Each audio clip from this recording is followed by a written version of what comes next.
Everybody, this is Seth, White Fox from the RPG Rundown, which is a fantastic YouTube channel that has actual play and reviews and all manner of amazing things. And today we're going to break down our thoughts and feelings about this class in Daggerheart called the Seraph that is giving us so much pause, so much whoa. Absolutely. The class itself, mechanics, how it's the abilities, all fantastic.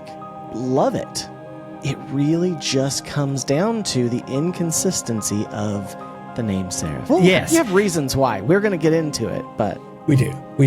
The name is problematic for me. There is an element of the class that I feel should just be an ancestry as well. Mm-hmm. Yes. Where do you want to start on this?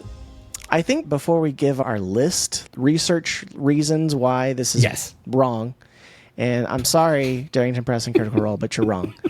What's your own experience with why you came to it feeling like, oh my gosh, like why is this the term they chose? So first off, in Dungeons & Dragons, when it started 50 years ago, there were 4 main classes. There's still 4 main archetypes. The rogue, the fighter, the magic user, and then the holy person, the healer, usually called cleric.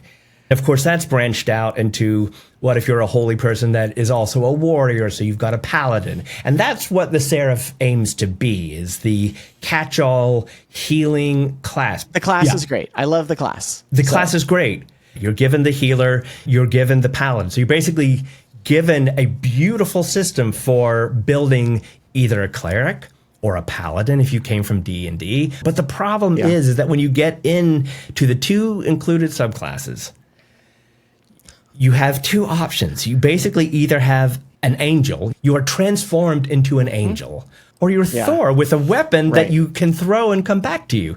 Those are your options. The prayer dice system is so cool. The cards that Daggerheart gives you for these 2 options are so cool. But what if I don't want to be a holy warrior that has a divine weapon?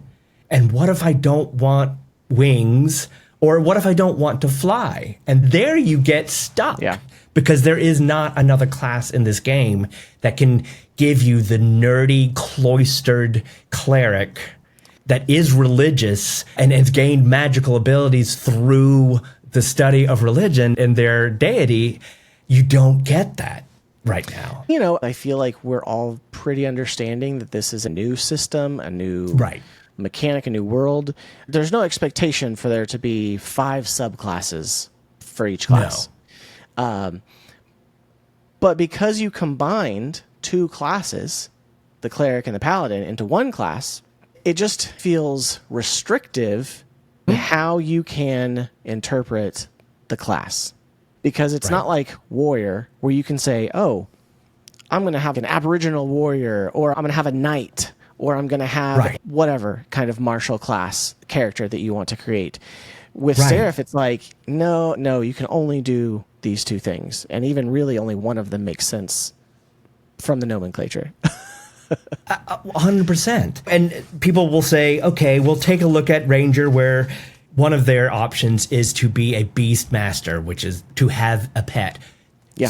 That's logical. That is not an appearance-based change. Or maybe the rogue Nightwalker, where you have new abilities that allow some magic shadow work. Doesn't change the way that you look. It doesn't change your intrinsic focus of what you can and cannot do. Play the Syndicate if you want to have a web of contacts everywhere you go. The opportunities are endless with that one sentence. I mean, I could build 50 completely different characters just off that one phrase. Well, but you know, like let's not just take our word for it. I know we both searched the interwebs for these things. So tell me what you found. Yeah, absolutely. I'll start with just the misalignment with a traditional meaning, right? Which is where we all started, I think, with this. That in religious and mythological context, Seraph or Seraphim are celestial beings. Plain and simple. Period. They are a creature depicted as not even just a celestial being, they're a high-ranking celestial being or angel, rather than a mortal warrior or spellcaster. Because we are playing, mortals. We're not immortal beings usually in our tabletop role-play Other games, because then that right. would be fun, right? Seraph it's not a job so much as a being.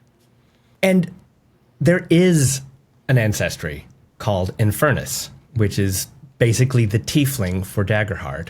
Right. Does not bother me in any way that they adjusted that name. It is the same basic concept in that, you have demonic or devilish blood in your veins. D&D and other games like DC-20 have the flip of that, which would be you have angelic or you have divine blood in your veins. Works absolutely perfectly. But that's not what's happening here. You find God, you find your mission, your higher power, and you are transformed. If you had a seraph as an ancestry, I would be 200% down with that. Then you could build a cleric, or you could build a non-cleric, right? Absolutely. It's definitely better suited to an ancestry. Like you said, in 5e, we have Asimar, which is the angelic being, the opposite of Inferni or whatever. When you're creating something, you want it to be broad and simple to understand. Immediately, don't make people think. Immediately when you say, all right, here's a list of classes, everyone is going to know what a fighter is. Everyone's going to know what a rogue is. Everyone is going to ask, what is a seraph? Right. And then because they don't know what it is, I feel like it's going to be, for a while at least, a much lesser used class. Right. Which is a shame, because it is the healing class. It is the healer. It's the support. So we're running a long-term campaign with some of our patrons, and there was one player, and she only wants to play elven clerics, period. That is all she's ever played. That is all she wants to play. Awesome. I appreciate the fact that she knows what she likes and what she wants, and she took a look at Daggerheart and was like, my thing is not in there. I don't want to be a winged creature or even a flying creature. I don't want to have a sword that has a boomerang ability. I want to be an elven cleric, please. I also went to our amazing friend is a critter, and he's in another campaign that we play, and his job is working at a church. So I outright asked him, I said, hey, I know you don't know Daggerheart, but you certainly know Critical Role. You certainly know Dungeons and Dragons. And why did they do this? And what are your feelings? And his response was, based on what he knew of Critical Role, he gets the idea that some of the members were hurt by organized religion. Sure. And, he is one of the smartest, most emotionally intelligent people I've ever known. So he wasn't saying this with any kind of underlying message, but he was saying, right. I get the idea that they've been hurt by Christianity. And so they didn't really want to put the typical cleric in there or the typical monk in there, right? They didn't, they wanted to kind of take a breath. Absolutely fine. Absolutely understandable. Similar with me. I mean, like, I'm the son of a pastor. I have worked in ministry myself. Yeah. I have been raised, in a Christian home. And so, like I said, I have seen it. I've experienced it myself. And I've seen a lot of people that have experienced it. And it's fully their endeavor. They decided on it. I mean, they have played in multiple of their campaigns a cleric of some kind. Of course. And play them in very cool and interesting ways. We saw examples of fallen paladins and whatnot. We've also seen the cleric, right, in campaign 3, where they used in Daggerheart nomenclature, a clank, or a warforged, essentially, kind of character, who was a cleric, an automaton. And it was a very cool and interesting take. And so what we're also kind of getting to is, like, does this actually hinder the storytelling if you want to be a healer? Because could you build fresh cut grass in Daggerheart? A therapist cleric, right? He was definitely more of a therapist cleric, more of kind of what your friend who played only an elven studious cleric wanted to play, that was definitely more of fresh cut grass. It would be complicated, at least. So, we have stated our grievances. How can we fix this? How can we fix this for ourselves? We want this to work. We want to make it work. It's not like it's going to keep us from playing the game. Sure. How could you play a raw version of this game out of box and port all of our D&D characters over to Daggerheart? Well, it does unfortunately involve homebrew, which I was trying really hard not to do, right? But let's try to figure out how we can make it. Yeah. So let's start with these names. I'd love to hear the names that you have that could get away with just the initial knee-jerk reaction of the word seraph. What would have been a better choice? Okay, so I think one of the most common suggested ones that I've seen is alkalite.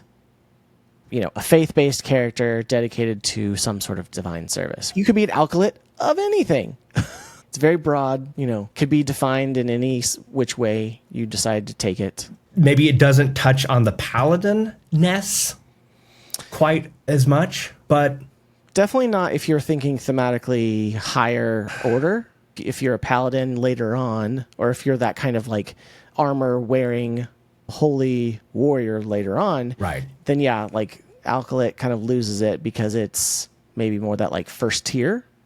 Mm-hmm. What else you got? I also had, and maybe there's negative connotation to this, zealot. Yeah. Highlighting fervor and devotion for a divine warrior. And I think that one could definitely cover the whole gamut of beginner to, fully realized holy warrior kind of thing. Right. I think so. And I've seen classes in other games that use the word zealot. I also hear the negative vibes to that word. But again, we're talking about a class that does have that fervor. I mean, it needs it in a lot of ways. Faith. It has the faith. 100%. Right? And that is what we're talking about. What else do you got? Okay, maybe they really just wanted to have something a little more specific. So I said Templar, which I know is extremely specific to part of our history, but again, so is Seraph. So I don't know. So is Seraph. And I have that one too for sure. But it's a classic name for a holy warrior, right? Yeah, it is. It is, and it probably leans a little more towards the paladin side than the cleric side, especially. But yeah, I think it gives to it and is good. I also had Crusader, which I think was very similar. Crusader is even better. It's even less specific. Yeah. Other games like Diablo have the Crusader. Again, that holy warrior kind of thing. But again, kind of leans towards the more warrior side of it than the scholar healer side of it. Then I started to get kind of more esoteric. Lightbringer or Vow Keeper or Faith Bound. Just like really just saying faith bound, right? Like what do you do? I am a faith bound person. I think right? I think all of those are very good broad descriptors, right? Super broad. Because you could take them in any way. I had Diviner, Paragon, kind of champion of faith, Oracle, I think also kind of fits in it. Sure. And again, this is just obviously both of us coming up with searches here, but I think all of those give that very oriented character. Yeah. So, which is the idea behind it. Again, we're not confused at the point. We get it. They wanted to have a combo name for two classes, either just healer or tanky healer or something. Right. But Paragon might be my favorite. I do like Paragon. Right. I think the Paragon is also just an ideal almost as opposed to a job kind of thing. Right. It's also not a profession, much like Seraph. Yes. I have two that are professions. Okay. And these two probably were my favorites. Inquisitor, which is a kind of zealous enforcer of faith and doctrine. All right. And then the other one that's very similar is a Justicar or Justiciar. Yes. And both of them, again, kind of enforcing or encouraging that divine faith and law. kind of thing. An official or a magistrate responsible for administrating justice, justiciar. And there you've got a word, though, that probably a lot of people do not know. It doesn't invoke anything. Religious connotation, although it very often can be tied to that. I like both of those. I know that Inquisitor has some darker vibes just based on how it has been used in things. Again, I'm not opposed to that in whatever story you're trying to tell. You're going to have some fallen paladins or fallen clerics or whatever. Mm-hmm. Okay, so we can wait for Spencer, Matt, Rowan to give an official word. Yeah. But in the meantime, luckily for all of us, they give us the ability to take the existing Seraph card class, and erase everything we don't want. I don't know, and stuff. Which we can add whatever name we choose from whatever this list. All of these. I wrote down all of your beautiful names just because that is going to be what I'm going to need to do. Yes. That is the thing that makes me the most excited. Is that ease. It's fantastic. Even the different campaign frames and settings, I love that. I've already, of course, started thinking about how can I bring my own homebrew campaign into a frame here or create its own frame. There's just so much. But like you said, the card customization tool is amazing. It's going to reduce that friction that I have with homebrewing other systems because they understand. There has never been a part of Critical Role or Darrington Press or any of their subsidiaries that don't understand content creators, players, game masters, the whole gamut of this TTRPG world. They have been on every single aspect of it. So they would not want to give a closed up system. And they know that the first thing people are going to do, like you and me, are going to homebrew things and to build our own worlds. And we're going to be immediately able to go online and take the Seraph card and drag it over and start as a template and call it something. Change the name to Justiciar or Sentinel or Paragon, and so we'll be fine. Yep. But I still want to know at the end of the day. I still want to know. Absolutely. We'll find out eventually.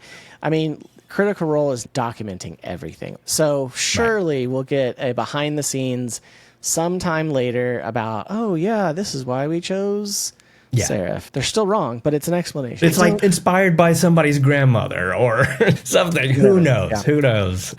This has been really great, though. Thank you so much. It's been nice to talk to someone about this that understands my frustration. And of course, if you have any questions about this game that we both really love, please come to our channels and let's play them together. Absolutely. Thank you so much, Seth. Oh, you're very welcome. Thanks for having me.